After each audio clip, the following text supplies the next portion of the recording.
So the material we're going to show you is brand new material that both Neal, Ford, and I have been working on for about a little over a year now. And the title of this is Architecture as Code, Making Architecture Work. We do all of the advice we learned in our Fundamentals of Software Architecture book. We follow that advice. We learn trade-off analysis from our book, Architecture, the Hard Parts. Yet, somehow, architecture still doesn't work. Why? We've got two premises for you. The first premise is that architecture does not live alone. It's not in a silo, but rather, it has to be aligned with other aspects of the business in order to become successful. This, everyone, is the missing ingredient.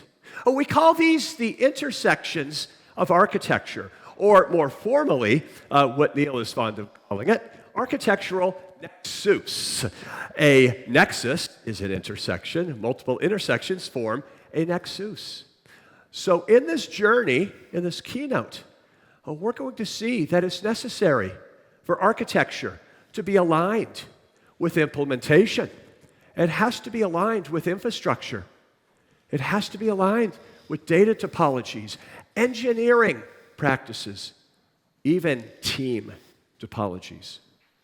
In order for architecture to work, it has to be aligned with systems integration. Also, the business, the enterprise, and finally, generative AI. In this keynote, we're going to take a journey of all of these intersections and see how to enforce this alignment. So our second premise that we're basing this on is that architecture needs to be governed and measured to work properly. Governance has kind of a bad word in software architecture, and we're trying to reclaim it because it has a bad word because of these over-aggressive policies. What we need is a nice lightweight way to manage governance in our ecosystem around things like structural concerns. When we design software, is our structure being honored as the developers actually implement it? Operational concerns like scalability and elasticity. If we're generating code, are we taking those factors into account as well? Even process concerns like how we're using things like version control or testing also have an impact on architecture and need to be governed in architecture. So what Mark and I have done is described these 9 intersections of software architecture, the way that it touches other parts of our ecosystem. And we've always said that software architecture is sort of unique in that we have a unique perspective because we can see the technical capabilities, we understand the infrastructure, we know what the long-term business goals are, at least to some degree, and so we have a unique nexus of where we're standing. And what we want to do today, and in this IP we're creating, is basically describe each of these intersections in architecture using source code. If we can define these things as code, we can build governance around them and actually test to make sure these things are correct. And this is important because, as Mark is going to show you in the first example, if you're in a language like Java or .NET, a directory equals a package, which equals a component in your system. What happens if a developer creates a new directory without you knowing it as the architect? You've created a new component and you start building a lot of stuff on it, and 6 months later you realize, I didn't want that there.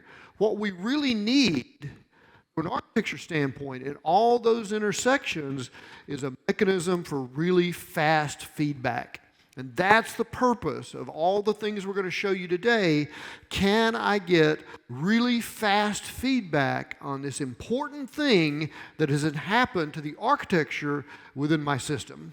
And the way we're doing that is by describing it in a language that Mark is going to talk about next. Okay. Wow. So I'm sort of, myself, blown away because now we've really got 3 things we're actually looking at in this keynote.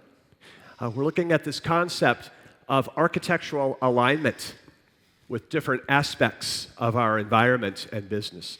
We're looking at architecture as code, the ability to describe our architecture and enforce it through executable software, executable code.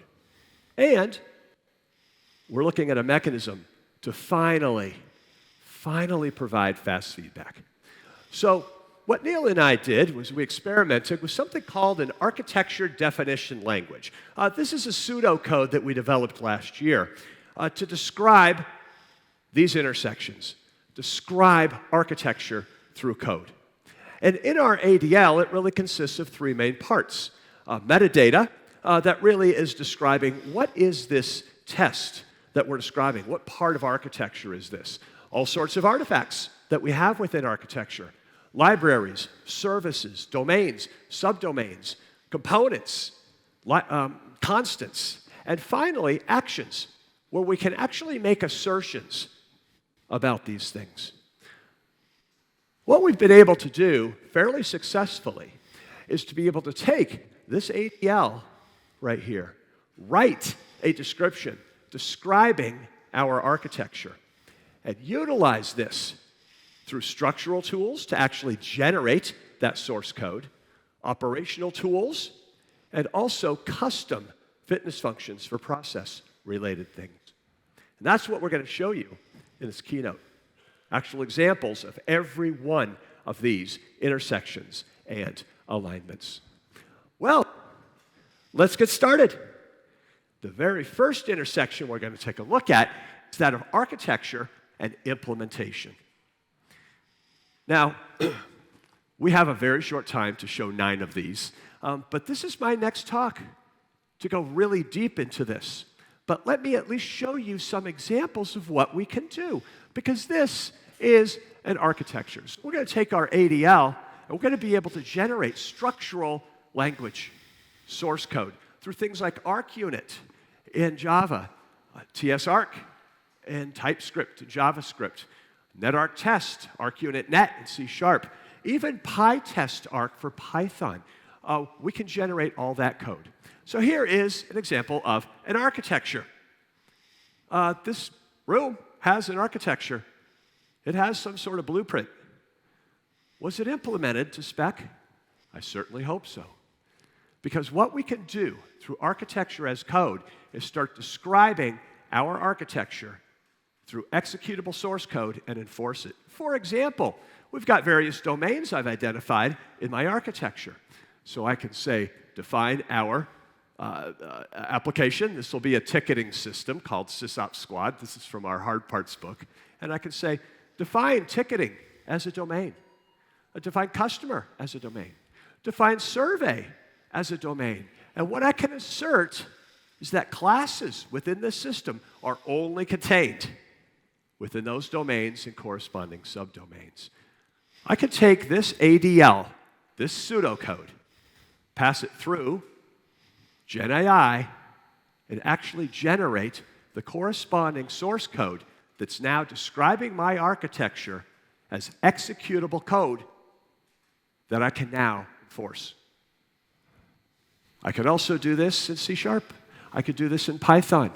I can do this in JavaScript, TypeScript. This is pretty cool stuff. As a matter of fact, let me show you one more example. What about ticketing? In our ticketing domain, we've got a lot of components and subdomains. How do I describe that and enforce it to ensure this alignment? Well, I can start to describe components. So there's my system, there's my domain. Within that domain, I've got various components. There's my ticket creation to create a trouble ticket. Here's my ticket completion. Here's my ticket queue. And I also have a subdomain called assignment to assign trouble tickets to a field expert. I can assert that classes are only contained within those components, nowhere else. And as a matter of fact, running this through Gen AI produces that correct executable source code. This is an example in Java with ArcUnit, and here is ArcUnit Net in C#. Now, like I said, I'm going to be spending an entire session going over those exact concepts. What is a component? What do you mean? How is this actually working? But this is what we have the possibility of doing right exactly now. It's important to realize, too, that this is not like a failed unit test where someone has necessarily done something wrong. This is a placeholder for conversation. I want fast feedback. We've now added a new component to our system. If somebody builds one of a package, namespace, outside of what I've defined, it's going to trip this fitness function, but that doesn't necessarily mean something is wrong. Now I need to have a conversation. Why did you create this new directory? Do we need a new component here? And now there's a design discussion happening. But I've gotten fast feedback as soon as the structure changed, not weeks or months later, so that I can have a proactive discussion about it. That's this essence of fast feedback. But let's look at something that's not in code, because governing implementation using tools like ArcUnit, that's pretty obvious. In fact, we wrote a book called Building Evolutionary Architectures that really highlights that idea. But we're going much broader in architecture's code for things like infrastructure. Like our order submit API must scale to 5,000 concurrent customers with an average response time of 600 milliseconds under load. And the architect says, okay, no problem. Where's that documented outside of this conversation? We hope it's documented somewhere, but in the worst case, this is in a spreadsheet or Word doc or some sort of awful documentation somewhere, maybe an architecture decision record. More importantly, 6 months from now, I say, well, you told me we could have 5,000 concurrent users under load. Where can prove it? Where's that? Where do I verify that? How can I verify that capacity? That's where this idea of architecture as code comes in.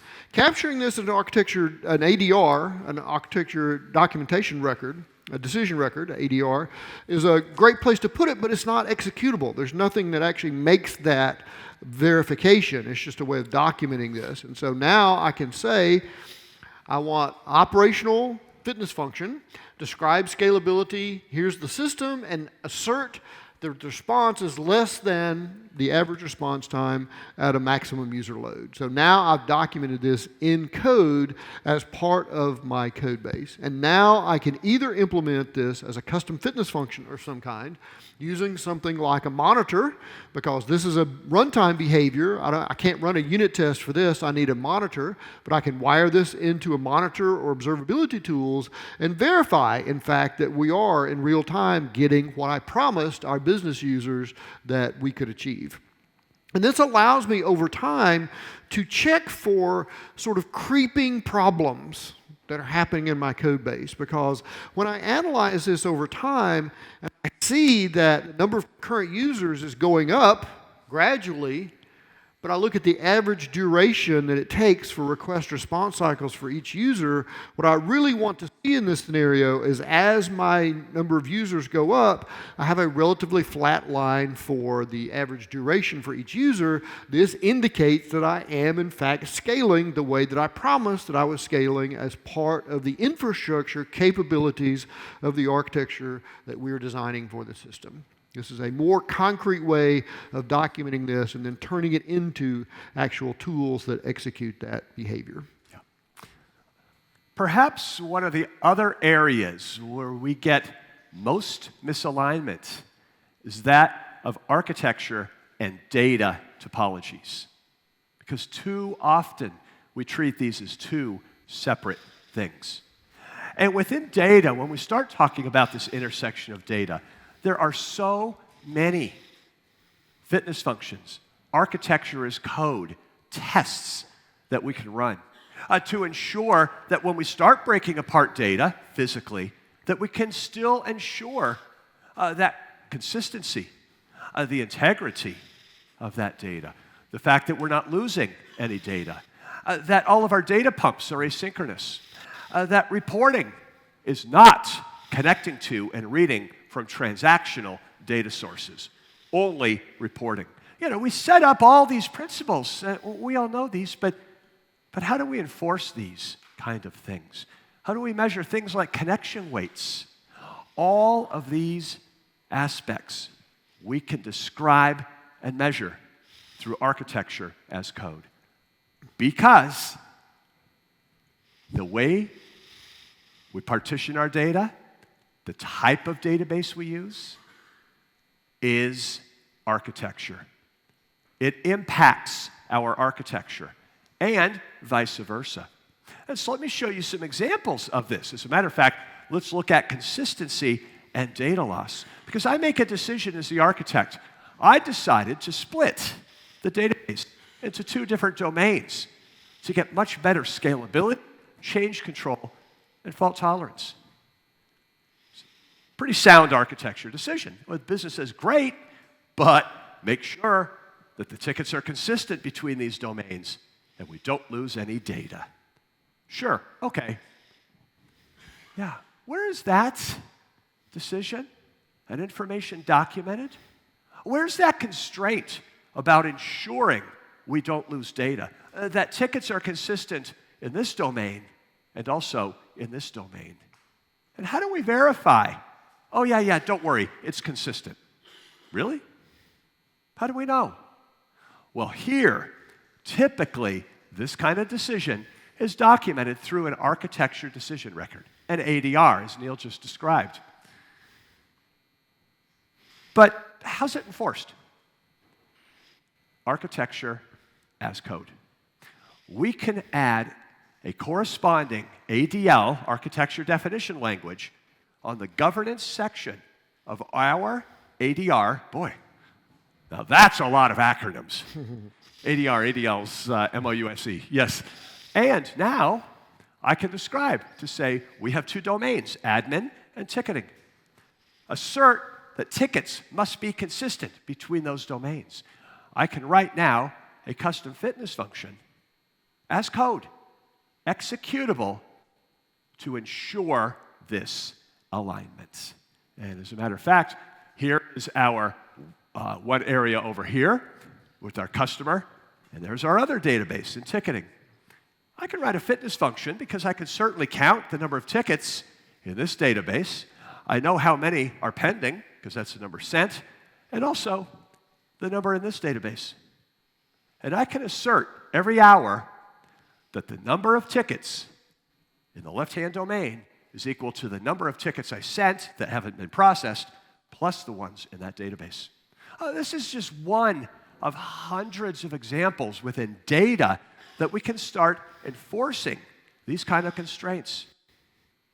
Document those constraints as part of our architecture description. So let's talk about engineering practices. There are a bunch of different ways that architecture overlaps with engineering practice. For example, things like how we use version control, how we use automated testing, and the degree and completeness of how we do testing. And obviously things like code cleanliness, because as an architect, if I'm supervising a project and it barely makes it to its release date and it's impossible to maintain and every time you touch it, it breaks, that's not a good architecture. So there's some concern about code cleanliness. And many of you, in fact, are already doing some of this automated governance. You're just not calling it that yet. If you're using something like SonarQube wired into your build, running metrics against your code, you're already doing this, what we're talking about. You're just doing it to a very small degree. We're expanding that idea. And really what this is about from an engineering practice standpoint is that as architects, we have to make a lot of really kind of awful decisions. Because very often, one of the things that Mark and I like to say is that very often as an architect, you're not making the best decision, you're making the least worst decision. Because there is no best decision, because best implies that everything is going to work great. Instead, what you have is a terrible set of trade-offs that kind of fight each other. So you're looking for the least worst solution to a problem. And a great example of that, one of these perpetual arguments that will never be solved in software, is should we use a mono-repo for our microservices, or should we use a repo per service? The reason this will never be solved is because there is no correct answer to this question. Because both of them suck, they suck in different ways. And now your job as an architect is to choose one of them that sucks less for you in your organization. But there's still some suck there. And no matter which one you choose, and so now what you can do is use architecture as code to mitigate the negative side of this necessary trade-off. I can't have all good things. Any choice I make is going to have some downsides. How do I fix the downside? So let's say that I've chosen a monorepo. That's my decision. That's the least worst for our organization. What's the big danger of if you choose a monorepo? What's the big thing you have to watch out for? Cheating on dependencies. It's all just there in one repo. As a developer, I'm working on this story, and it's like, oh, just one more thing, and I'll be done. I can move on to the next thing, and oh, I've got to write this. Look, that code's right there. It's one import away. I could do one import, one method call, and I'm done. I could go home for the weekend. I don't want to have to write all that. It's just right. It's just too tempting to pass up.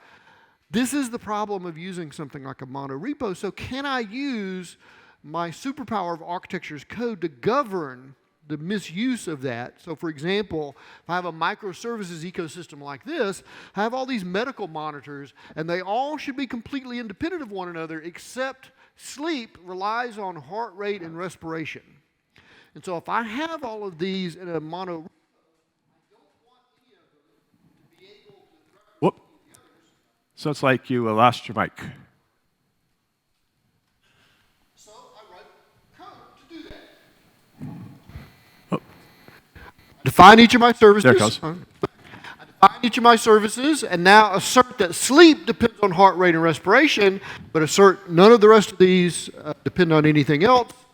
Now I can generate fitness functions for this in Java or .NET or Python, and now I've governed the use of the monorepo by looking at the source of the potential problem, which is imports between components that I should not allow. This now governs the use of my monorepo and doesn't allow people to cheat on the thing that is its primary weakness. It's a great example of intersecting and governing your engineering practices through this idea of architecture as code.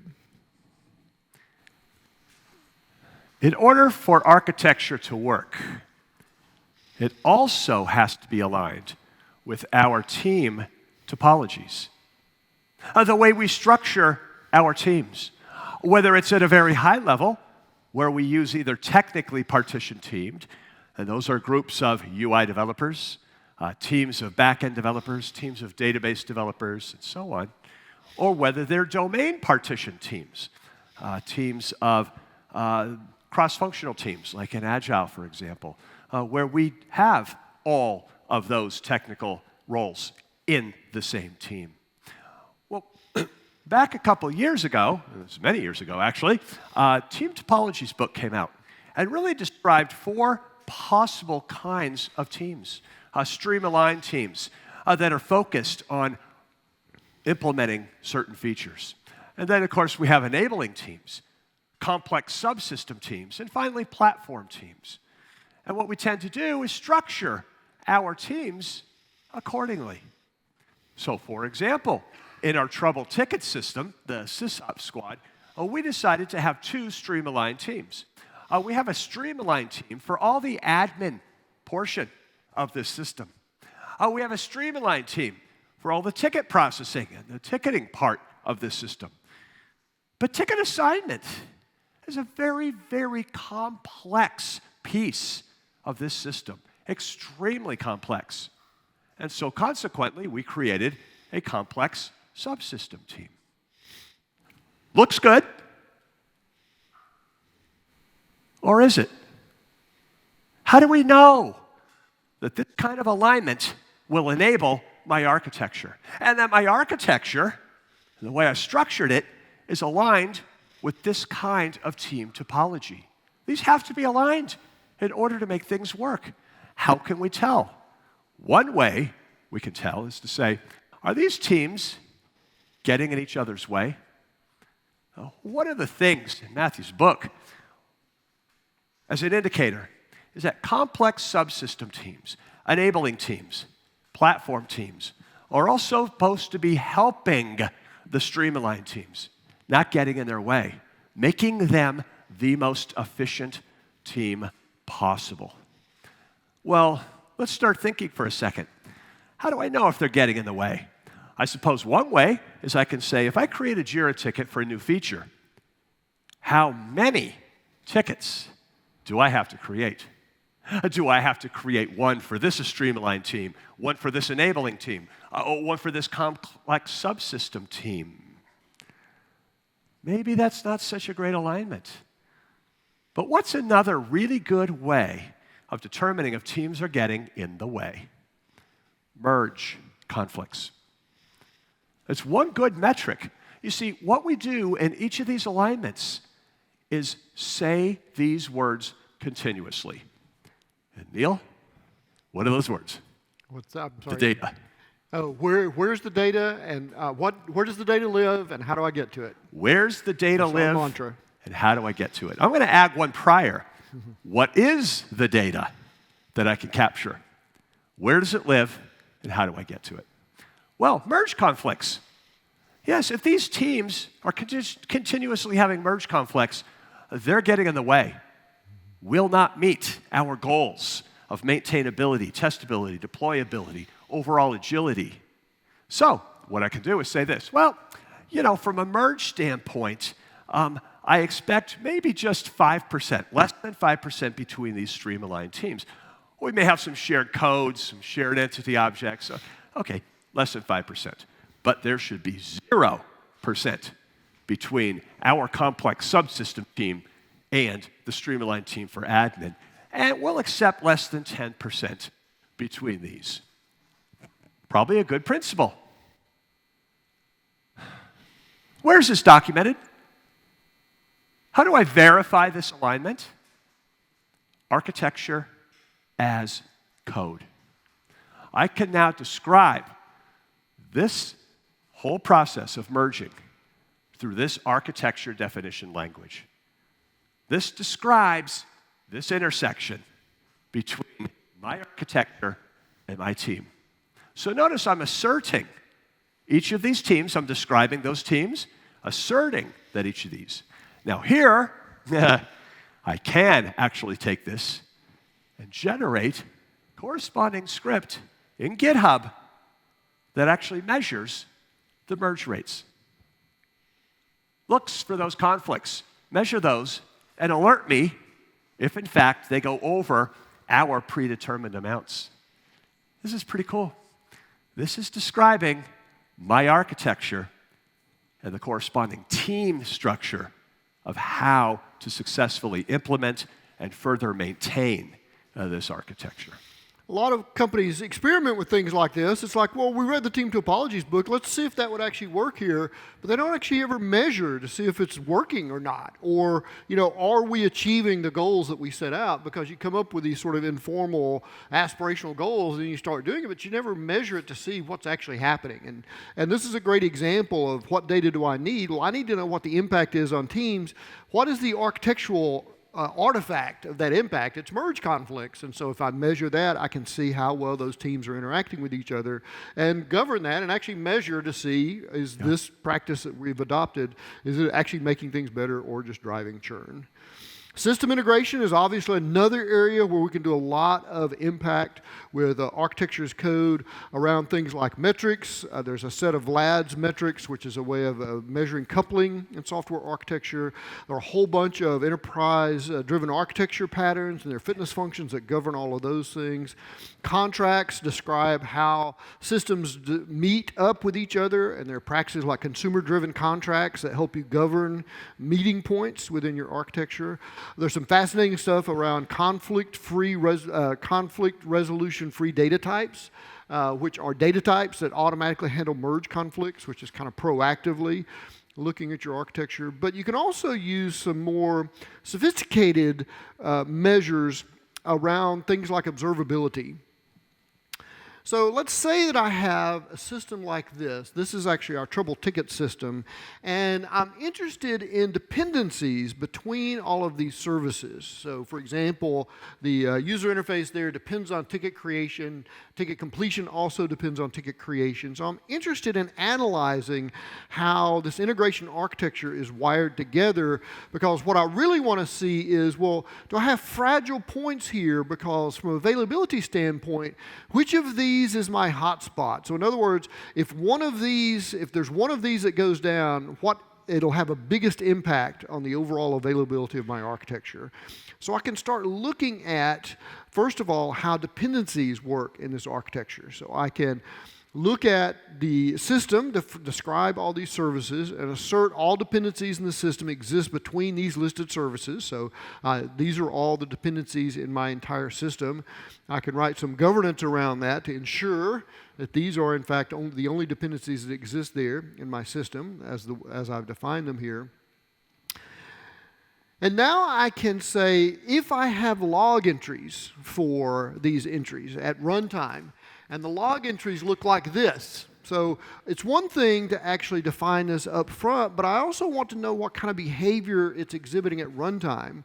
And so if I have observability wired up for my entire architecture, I can actually query logs to learn things that are happening in my architecture. So for example, if I have log entries here where the first service is a service and the rest of the entries are its dependencies within this architecture, I can tell and ask Gen AI, for example, to draw me a directed graph of the dependencies in this architecture, and you'll notice here that it basically drew the same diagram that I had over there based on the description of those dependencies. And then I can say things like, well, what are the dependencies between UI, and you can see the entire chain of dependencies. That's the longest chain of my dependencies in this system, of UI to creation to assignment to mobile app to ticket completion.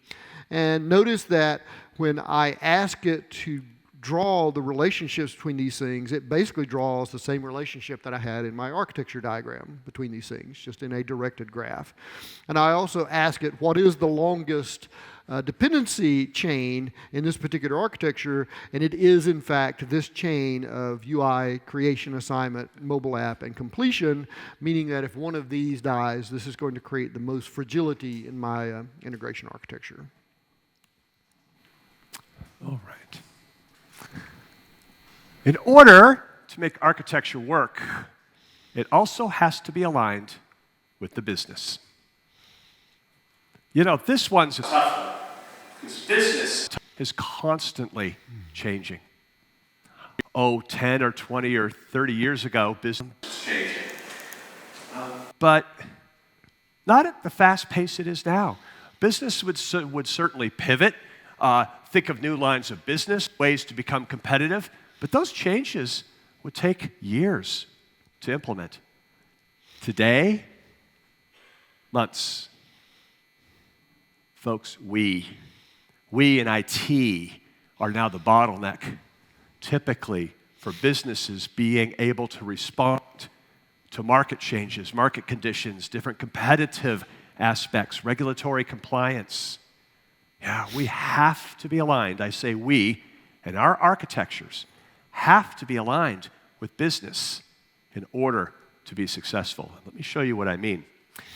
This is our classic, famous star rating chart that Neal and I developed in our book, Fundamentals of Software Architecture. It's become quite popular. It took us collectively about 7 years to produce these star ratings, where based on certain characteristics, 1 star means that architecture really doesn't lend itself to that. Oh, we can maybe make it, but it doesn't lend itself towards that. Whereas 5 stars means that architecture very much lends itself towards that.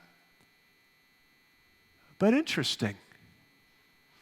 What we found so far in our journey, and we're almost over, is that doesn't matter. Microservices has 5 stars for scalability.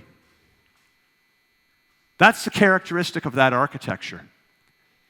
But if it's not aligned with the way we implement it, if it's not aligned with infrastructure, our engineering practices, data topologies, integration with other kinds of systems and services,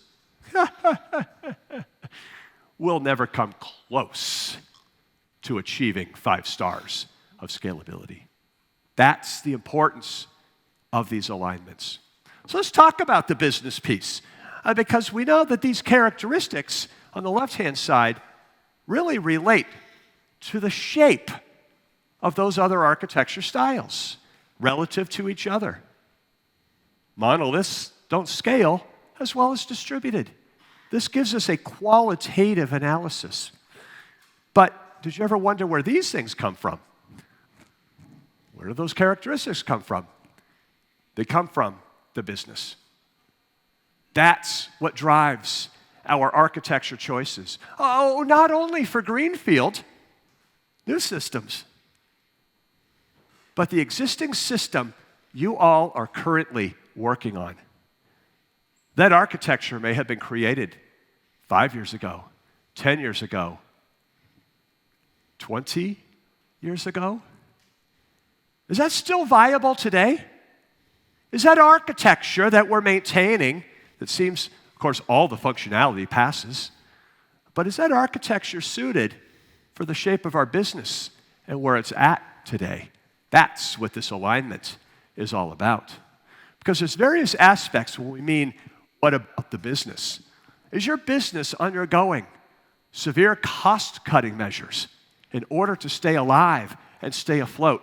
Or are you undergoing aggressive expansion in terms of mergers and acquisitions? Do you have to maintain regulatory compliance as part of your business domain? What about competitive advantage? Does that matter to you? Because in this market today, competitive advantage is important. It's tough to remain afloat, especially in industries such as retail and banking and insurance. Well, I guess I could list every one of them, huh? Unless you're a window manufacturer or something like that. Who cares? Okay, no, we do care. Do you have a small business or a large business? What's the overall complexity of your business and the corresponding domains? Some businesses are pretty straightforward. Some are really complex. Financial industry is a good example of one. Insurance is even a better example of complexity. I remember my quote, Neal, from 15 years ago. It's easier to design a system to send somebody to the moon than to model a claims application in insurance. Yeah. Ever-changing contracts. Everybody's got a one-off. This is, oh my word, it's really hard. But also, how do you deal with constant change? So let's give it an example of this. Let's talk about aggressive expansion. Your business is aggressively expanding, acquiring businesses, opening offices up everywhere. What kind of architectures are aligned with that pivot, that shift in the business? Again, you may have an existing system. Is it the right one? Is it aligned? Because if it's not, this is a call to action to start refactoring that architecture, migrating it to something that is more suited. Well, let's put on our architect's hat and brain and do a translation, because scalability, evolvability, and interoperability are the things that support aggressive expansion of a business. And if we look at the corresponding architectures, these ones align really well. Microservices, service-oriented, event-driven, and even space-based. There's a good alignment. We're set to help you, business, achieve your goals, because we're already there. But these ones are not well aligned. What that introduces, everyone, is risk of the business not being able to grow and expand as much as they hope to, because our systems, our corresponding architectures, don't support it. That's where we will have challenges, risk struggles. This is a good lesson learned in terms of those alignments. So, architecture is code. Dum-da-da-dum. I could describe this. This type of ADL is for business. And as a matter of fact, here's my required capabilities we just saw.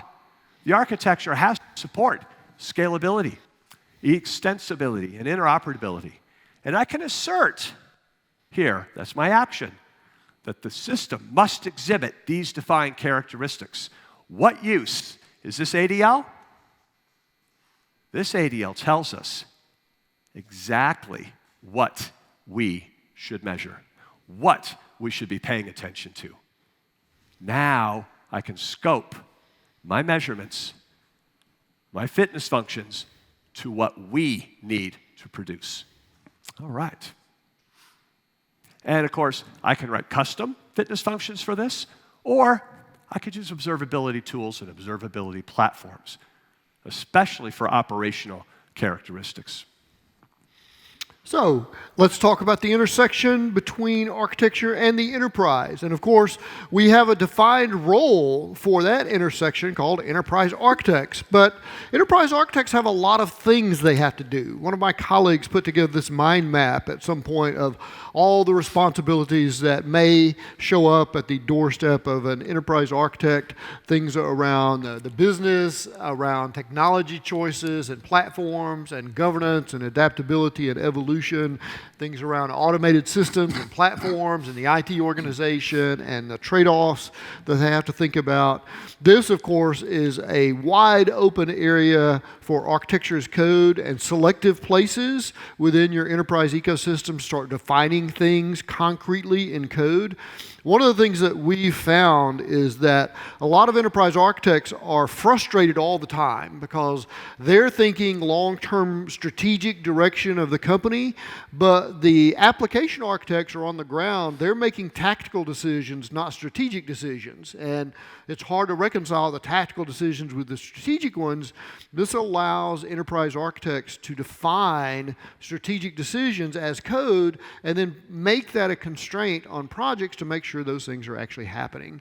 So things like how many platforms are we experimenting with in terms of user interface frameworks or JavaScript libraries or LLMs or coding assistant tools. We may need to want to set limits on those.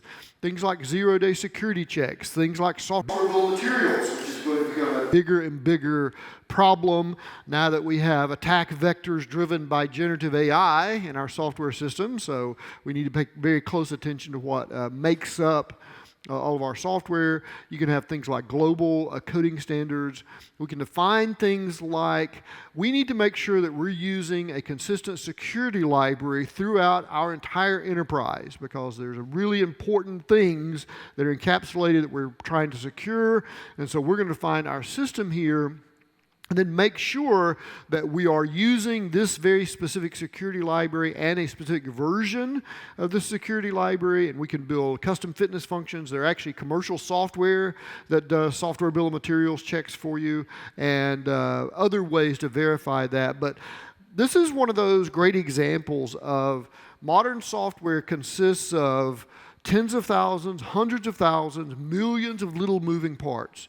You cannot manage that manually anymore. You must automate critical things like zero-day security exploits and other critical infrastructure problems. You need to have those defined as a way that you can execute those rapidly and, again, get fast feedback on something really important happening in my ecosystem.